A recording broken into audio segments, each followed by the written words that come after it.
Alright, we have another video shows a Brightline train disaster in Fort Lauderdale. 5 passenger cars derailed and burst into flames, topped it onto its side. The 96 passengers are killed in that crash between the produce truck and the Brightline train collided in Fort Lauderdale. Taking a closer look. Yeah, thank you. The crew members are still working to repair the crossing gates and the tracks after a Brightline train derailment in Fort Lauderdale. So the produce truck crashed into a tri-rail Brightline train, but right now repair the tracks and crossing gates.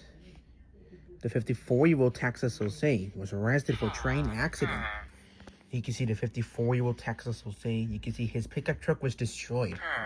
But right now, the Brightline engine of the locomotive 107 has been demolished after a train derailment. You can see locomotive and 3 passenger cars derailed in Fort Lauderdale. The pickup truck burst into flames after colliding with the train.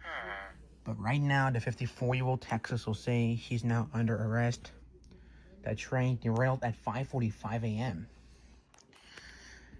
You can see the Brightline engine of a locomotive 107 derailed after being hit by a truck. Why was the very latest. This is a devastating accident between the produce truck and a Brightline train collide in Fort Lauderdale.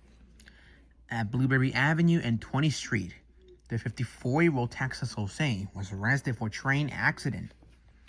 The train derailed at 5:45 a.m. after being hit by a truck. The engineer and the 96 passengers are killed in that crash. You can see his pickup truck was destroyed. We told the locomotive and 3 passenger cars derailed.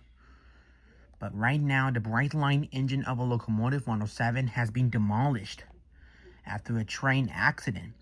Why all the person was taken to the hospital.